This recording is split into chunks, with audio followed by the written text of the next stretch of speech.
आज केंद्र और राज्य की सरकार स्वयं का स्टार्टअप स्थापित करने के लिए बहुत सारा सहयोग कर रही है। हमने उत्तर प्रदेश के अंदर 1000 करोड़ रुपए का फंड ऑफ फंड बनाया है, जो लड़के, जो युवा इस दिशा में कार्य करना चाहते हैं, उनका सपोर्ट करने के लिए, उनका सहयोग करने के लिए। इंडस्ट्री और इंस्टीट्यूशन का आपस में सहयोग बने, कोलैबोरेशन हो, और उसके माध्यम से युवाओं को वहां पर इंटर्नशिप करने का एक अवसर प्राप्त हो। क्योंकि अक्सर होता है, आप अपनी इंस्टीट्यूशन में, अपनी यूनिवर्सिटी में जो कुछ भी देखते हैं, जो कुछ भी पढ़ते हैं, वो आपका एक प्रकार का थ्योरेटिकल नॉलेज होता था। लेकिन आपने इस इनोवेशन कैंपस में आपने देखा होगा, यहां पे आपको प्रैक्टिकली एआई के बारे में, इंटरनेट ऑफ थिंग्स के बारे में, बिग डाटा के बारे में, उसका प्रयोग करते हुए आप देखे गए होंगे। उसका प्रैक्टिकल स्वरूप आपने, उसका व्यावहारिक स्वरूप आपने यहां पे देखा है।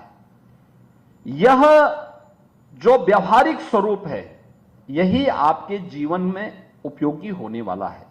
क्योंकि थ्योरी पढ़ते पढ़ते व्यक्ति की समझ में कम आता है, लेकिन जब उसी का व्यवहारिक स्वरूप देखता है तो बहुत आसानी के साथ उसको आप आगे बढ़ा सकते हैं, बहुत आसानी से आप उसको बढ़ा सकते हैं।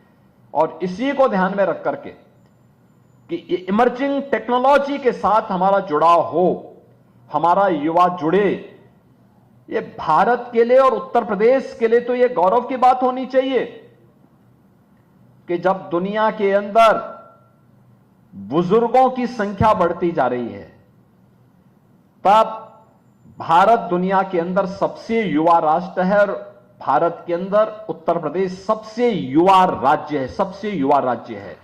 यानी हमारी जो कुल आबादी है, उस आबादी में 56 से 60% आबादी ऐसी है जो वर्किंग फोर्स है, युवाओं की है, कार्य करने की सामर्थ्य रखती है। अगर वह इस प्रकार के प्रशिक्षण के साथ जुड़ करके अपने आप को तैयार करती है, तो यह भी अर्थव्यवस्था को भी और प्रत्येक नागरिक के स्वावलंबन को भी आगे बढ़ाने में मदद करती है।